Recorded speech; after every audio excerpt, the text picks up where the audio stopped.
Olá pessoal, sejam bem-vindos a mais uma aula do Mediclube. Meu nome é Francilberto Souza, sou professor de ginecologia e obstetrícia da Universidade Católica de Pernambuco, preceptor das residências médicas aqui do estado. Pessoal, nossa aula de hoje é a aula fundamental dentro da ginecologia. Hoje a gente vai falar sobre semiologia ginecológica, tá? Um assunto muito interessante, muito útil no dia a dia de qualquer médico, seja ele ginecologista, seja ele generalista. Vamos comigo aprender sobre isso. Então, pessoal, para a gente começar, os objetivos da nossa aula. Hoje a gente tem como objetivo conhecer os principais componentes da anamnese ginecológica e dominar as etapas tanto do exame físico ginecológico quanto do exame físico das mamas, além de aperfeiçoar a técnica correta de coleta da citologia oncótica, tá bom? Pessoal, vamos falar um pouco sobre a anamnese ginecológica. Então, quando a gente fala de anamnese, a gente tem que lembrar que a anamnese não é simplesmente anotar o que o paciente vai dizer para a gente. Está muito além disso. A anamnese, além da gente conseguir extrair do paciente as informações que são úteis e necessárias para a gente conduzir a nossa hipótese diagnóstica, é o momento onde ocorre a interação, a relação médico-paciente. É nesse momento onde a gente consegue construir uma boa ou uma má relação médico-paciente, tá bom? E aí, o que é que acontece? Dentro da ginecologia, a gente tem especificidades, né? O exame ginecológico, a anamnese ginecológica, traz junto consigo temas pessoais, às vezes temas que são tabus. O exame ginecológico leva à questão da nudez. Então, tudo isso envolve a anamnese do exame físico ginecológico e a gente tem que estar preparado para lidar com esses temas, tá bom? Então, pessoal, vamos começar falando do básico, a identificação. Poxa, professor, identificação, eu já sei como é que faz uma boa identificação. Quero lembrar para vocês alguns detalhes. Então, pessoal, por exemplo, sempre chamar o paciente pelo nome. E lembrar que na ginecologia a gente ainda tem as questões relacionadas à população LGBTQIA+. Então, lembrar também do uso do nome social e da aplicação correta dos pronomes os quais a pessoa deseja ser chamada, tá bom? Além disso, lembrar que alguns itens da identificação levam a gente a fazer vínculos epidemiológicos com determinadas doenças. Então, por exemplo, a idade da paciente, a cor da paciente, a procedência, a profissão, tá? Todas essas situações estão relacionadas epidemiologicamente com determinadas condições de saúde e por isso elas são importantes de serem pesquisadas. Por exemplo, se eu estou diante de um sangramento uterino anormal numa paciente depois da menopausa, uma paciente de 60 ou de 70 anos, eu vou pensar numa determinada gama de diagnósticos diferenciais. Ao passo que, se eu tenho um sangramento uterino anormal na menacme, eu vou pensar em outra classe de diagnósticos diferenciais. Então, a idade, por exemplo, ajuda muito a gente a fazer essa diferenciação, tá bom? Pessoal, lembrar do status conjugal da paciente, inclusive que ele pode ser homossexual, ele pode ser heterossexual. Isso é muito importante, junto com a identidade de gênero, a gente perguntar nas nossas anamneses, beleza? Pessoal, escolaridade, não preciso nem falar para vocês, a escolaridade está relacionada com alguns agravos em saúde, tá? Isso a gente sabe da medicina de uma forma geral e na ginecologia não é diferente, ok? Em relação à religião, um aspecto muito importante dentro da ginecologia é que algumas religiões não permitem, né, o uso de hemoderivados. Então é importante a gente conhecer esse aspecto também, tá bom? Então, pessoal, dentro do consultório ginecológico existem alguns grupos de queixas que aparecem com uma certa frequência. É a maioria das nossas consultas ginecológicas. Então, os corrimentos vaginais são talvez a queixa mais frequente no consultório do ginecologista. E a gente precisa conhecer o que é o corrimento fisiológico. O corrimento fisiológico, ele é branco amarelado, ele é claro, ele é fluido, ele tem um volume variável que varia de indivíduo para indivíduo e durante o ciclo menstrual, tá? Então, esse é o aspecto fisiológico do corrimento vaginal, ok? Pessoal, outro grupo de queixas importantes são os sangramentos anormais. E lembrar da dica aqui que a gente precisa fazer uma boa anamnese não só do trato genital, mas que envolva também o trato urinário e o trato gastrointestinal. Porque nem sempre o sangramento referido pela paciente na área genital, ele é de origem ginecológica, tá bom? Lembrar sempre de pensar em gravidez em mulheres em idade reprodutiva. E o mais importante da avaliação do sangramento uterino anormal, atualmente, é a gente observar a mudança do padrão menstrual. Antigamente a gente tinha vários nomes, né? Então, espaniomenorreia, oligomenorreia, menorragia, metrorragia. Hoje em dia a gente abandonou esses termos e o importante é a gente observar o que mudou do padrão. Então, aumentou a duração, aumentou o fluxo, aumentou a intensidade, os dias que a paciente passa menstruado. Então, isso é que é importante a gente fazer a diferenciação, como era antes e como é que está agora, tá bom? Pessoal, as dores pélvicas, queixa muito frequente.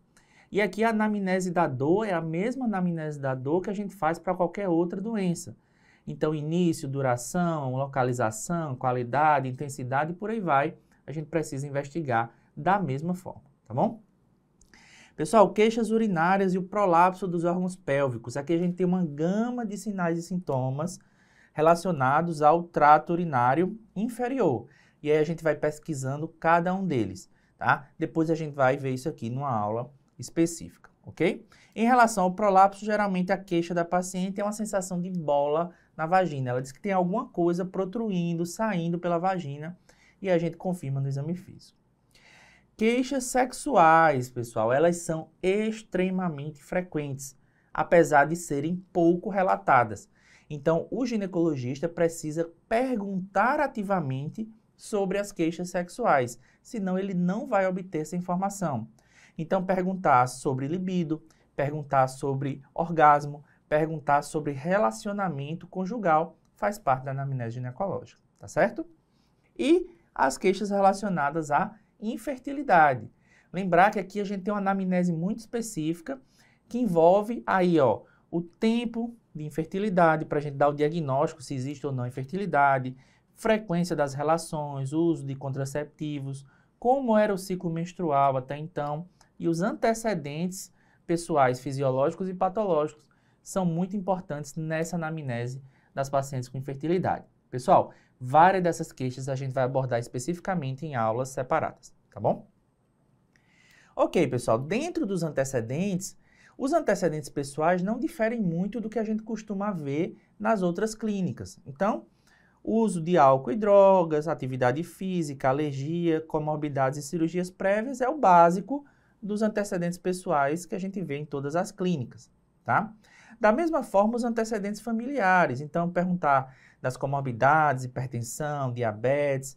Mas na ginecologia a gente tem alguns detalhezinhos. Por exemplo, história de malformações congênitas, é importante. Lembre que sua paciente ginecológica de hoje é sua paciente gestante de amanhã. Então, você precisa ter essa informação bem clara, tá? E história de gemelaridade na família, pelo mesmo motivo, ok? Dentro do passado de neoplasias na família, chama a atenção as neoplasias de útero, ovário e mamas, principalmente em pacientes femininas de primeiro grau.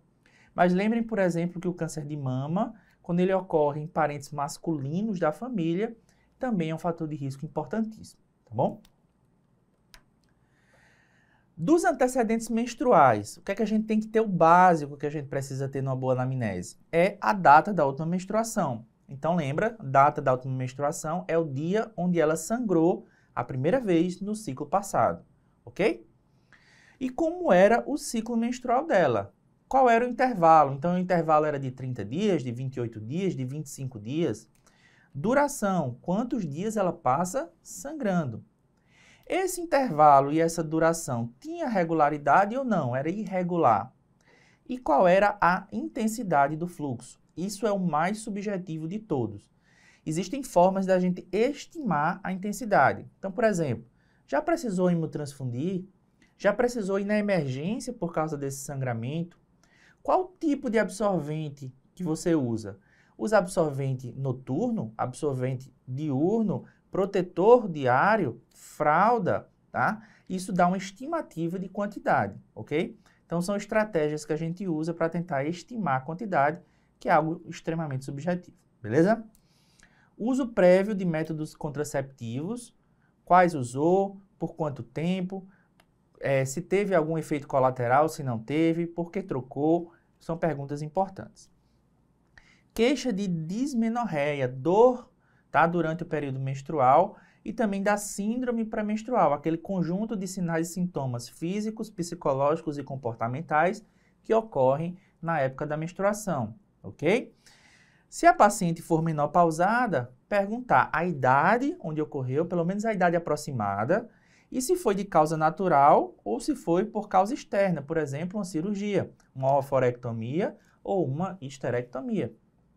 E nesses casos, se fez uso de terapia de reposição hormonal, qual fez e por quanto tempo, ok? Então percebam que os antecedentes menstruais, eles são importantíssimos dentro da anamnese ginecológica, tá? E aí a gente cai nos antecedentes sexuais. Então o que é que a gente precisa saber do ponto de vista sexual? Quando é que foi a coitarca da paciente? Quando ela teve a sua primeira relação? Que idade ela tinha? Questões sobre a libido. Então, se ela sente desejo de ter relação sexual com os seus parceiros ou parceiras, tá? Importantíssimo aqui a gente não presumir a orientação sexual da paciente. Perguntar para ela qual é a sua orientação sexual, tá bom? Pessoal, número de parceiros é uma pergunta extremamente invasiva. Então, em geral, alguns autores recomendam que a gente pergunte assim: a paciente teve mais de 3 ou menos de 3 parceiros ou parceiras ao longo da vida, tá bom? Para a gente tentar tornar essa pergunta menos invasiva do que ela naturalmente já é. Se a paciente tem orgasmo, sente prazer nas suas atividades sexuais, e também é muito importante a gente perguntar que atividades ou que práticas sexuais a nossa paciente costuma realizar, tá? Lembrar que não existe só a relação sexual com penetração heterossexual. Existem outros tipos de atividade sexual, é importante a gente pesquisar. E a dispareunia, que é a dor durante a relação sexual. Lembrar que ela se divide em superficial, também chamada de penetração, quando o pênis está penetrando na vagina, aquela dispareunia superficial, e aí a gente tem um conjunto específico de causas, mais relacionadas com causas locais, vulvovaginais, e a dispareunia profunda, que ocorre quando o pênis está todo dentro da vagina, ou geralmente relacionadas com patologias do fundo de saco posterior, do colo uterino ou da cavidade pélvica, tá certo? Ainda temos os outros antecedentes ginecológicos aqui. Então, se a paciente realizou algum procedimento ginecológico no passado. Então, por exemplo, ela fez alguma biópsia, alguma cauterização do colo uterino, cirurgia de alta frequência e por aí vai. Se tem histórias de infecções sexualmente transmissíveis e se teve, quando e como tratou. Como é que estão os seus exames preventivos? Isso aqui é importantíssimo, pessoal.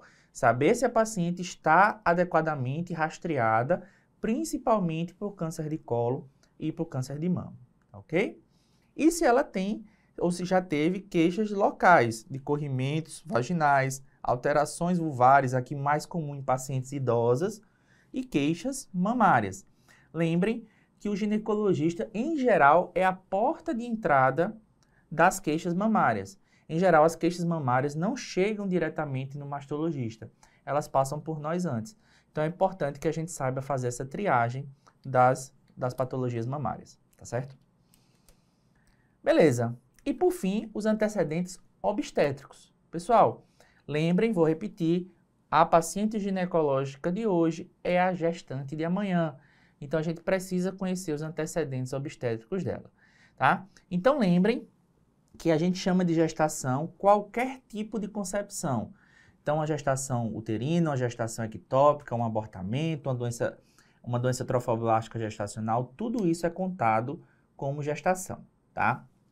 Parto, pessoal, a gente conta aquele evento que teve do parto após 22 semanas, 22 semanas, porque antes disso a gente considera abortamento, ok? Então, eu vou contar parto, os bebês que nasceram a partir de 20 a 22 semanas, independente da via de parto, independente da vitalidade, se nasceu vivo ou se nasceu morto, não interessa. A gente vai contar todos eles, certo? E dentro dos abortamentos, a gente vai colocar quem? Os abortamentos, ou seja, aquelas gestações que terminaram até 20 e 22 semanas, as ectópicas e as doenças trofoblásticas gestacionais. Então, por exemplo, eu botei aqui para vocês, ó, A paciente era gesta 3 para 2, para dois partos normais e uma cesárea e 0 abortamento. Então, ela teve 3 gestações, dessas 2 evoluíram com parto normal e uma com cesariana e ela não teve nenhum abortamento, ectópico, etc. Tá?